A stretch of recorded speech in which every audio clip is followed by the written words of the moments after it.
49મી રથયાત્રા 1.5 મહિનાની તૈયારીઓ સાથે 25 થી 30 હજાર સુરક્ષા કર્મીઓ, 18 હાથીઓ, 101 ટ્રક, 30 અખાડા, ભજન મંડળી અને અનેક સાધુ સંતોના આગમનની ભવ્ય પ્લાનિંગથી સફર બને છે. દેશની બીજી સૌથી મોટી અમદાવાદની પરંપરા મુજબ નીકળતી આ ભગવાન જગન્નાથની રથયાત્રા છે. દર વર્ષે અષાઢી બીજના પવિત્ર દિવસે જગન્નાથ ભગવાન ભાઈ બલરામ, બહેન સુભદ્રા સાથે પોતાના ભક્તોને દર્શન આપવા નગરચર્યા માટે નીકળે છે. અમદાવાદની 149મી રથયાત્રા એ માત્ર એક ધાર્મિક ઉત્સવ નથી, પરંતુ અથાગ શ્રદ્ધા, સમર્પણ અને અખંડ કોમી એકતાનું જીવંત પ્રતીક છે. ભગવાન જગન્નાથ પોતાના ભક્તોને સામેથી દર્શન આપવા ભવ્ય નગરચર્યા માટે નીકળે છે.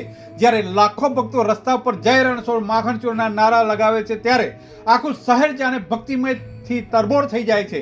જ્યારે આપણે પ્રભુના રથની શ્રદ્ધાપૂર્વક ખેંચીએ છીએ, ત્યારે વાસ્તવમાં આપણે આ જીવંતરૂપી રથની લગામ ભગવાનના હાથમાં આપી દઈએ છીએ. પરમ પુનિત સાંસ્કૃતિક ઐતિહાસિક રથયાત્રાના પ્રારંભની વિધિ, જેને પહિંદ વિધિ કહેવામાં આવે છે, તે માનનીય મુખ્યમંત્રી શ્રી ભૂપેન્દ્રભાઈ પટેલે કરી હતી અને ઉપમુખ્યમંત્રી હર્ષ સંઘવી સાથે રહીને રથ ખેંચી યાત્રાનો શુભારંભ કરાવ્યો હતો. અગ્રભાગમાં 18 શણગારેલા ગજરાજો, ત્યાર પછી 101 ભારતીય સંસ્કૃતિની ઝાંખી કરાવતી ટ્રકો, અંક કસરતના પ્રયોગો સાથે 30 અખાડા, 18 ભજન મંડળી સાથે 3 બેન્ડ વાજા અને સાધુ સંતો ભક્તો સાથે 1000 થી 1200 જેટલા ખલાસી ભાઈઓ રથને ખેંચતા રહે છે. દેશભરમાં 3000 થી વધુ સાધુ સંતો ઐતિહાસિક ભગવાન જગન્નાથની રથયાત્રામાં સામેલ થયા છે. આપની આ સનાતન સંસ્કૃતિના અમૂલ્ય ધરોહરના 149મી રથયાત્રા સાથે આપણે આગામી ઐતિહાસિક 150મી વર્ષ તરફની મંગલ કદમ માંડી રહ્યા છીએ, જે સમગ્ર ગુર્જર ધરા માટે ગૌરવ અને હર્ષની ક્ષણ છે. પ્રભુ જગન્નાથ સમગ્ર વિશ્વ પર સુખ, શાંતિ, ઉત્તમ આરોગ્ય અને સમૃદ્ધિના આશીર્વાદ વરસાવતા રહે. સદભાવના, ભાઈચારા લોકોત્સવ તરીકે રથયાત્રા અસલ પરંપરાગત માર્ગો ઉપર ફરીને સાંજ પડતા ભગવાન જગન્નાથ, બહેન સુભદ્રાજી અને ભાઈ બલરામ સાથે નિજ મંદિરમાં પરત ફરી ભક્તોને આશીર્વાદ આપી કરશે.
અષાઢી બીજ ના તહેવાર અને ભગવાન જગન્નાથની 149મી રથયાત્રા શરૂ થઈ ગઈ છે.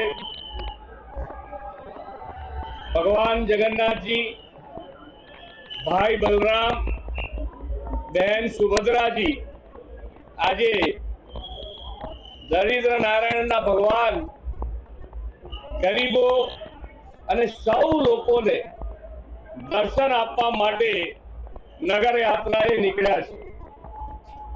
આ યાત્રા ખૂબ જ સારી રીતે સંપન્ન થાય એના માટે સરકાર, પોલીસના જવાનો, કોર્પોરેશનના અધિકારી, ફાયર બ્રિગેડના અધિકારી અને જે આ સેવામાં લાગ્યા છે એ બધાને ખૂબ શુભેચ્છાઓ સાથે અભિનંદન પાઠવું છું. ખૂબ સારી એક સમાજના એક સમરસતા, સમાજના સમરસતા, સૌ જ્ઞાતિ જાતિ ધર્મ ભૂલીને દરેક જણ એક થઈ અને આ યાત્રા અને ભગવાનના દર્શન હર વર્ષની જેમ આ વર્ષે પણ કરશે. ભગવાનના ચરણોમાં પ્રાર્થના કરી છે કે દરેક જણની સુખ શાંતિ અને સમૃદ્ધિ વધે, એ ભગવાનના ચરણોમાં અમે પ્રાર્થના કરી છે. આજે કચ્છી ભાઈઓ બહેનોનું પણ નવું વર્ષ છે.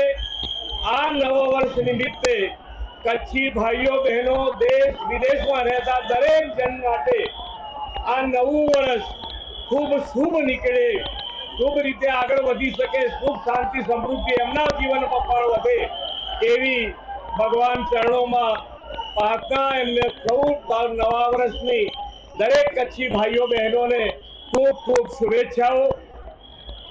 આજે જ્યારે ભગવાનની કૃપા દ્રષ્ટિ આપણા ઉપર રહે અને જે માન્ય વડાપ્રધાનશ્રીનો સંકલ્પ છે વિકસિત ભારતનો, એ વિકસિત ભારતના સંકલ્પમાં ગુજરાત લીડ લઈને આગળ વધી શકે એના માટેની આપણને આશીર્વાદ મળે, આપણને શક્તિ આપે એવી ભગવાન જગન્નાથના ચરણોમાં પ્રાર્થના કરી છે.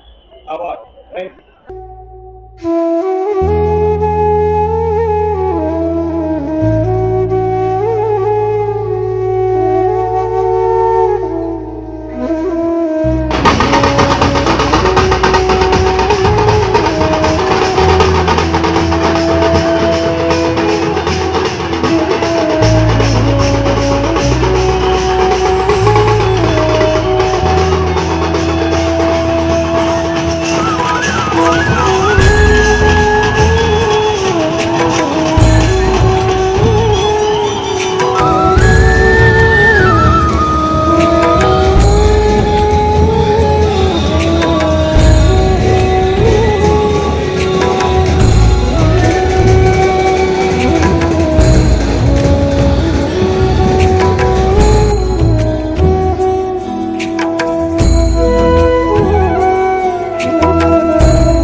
Report by Ashwin Limbachiya, Bharat Mirror, Ahmedabad.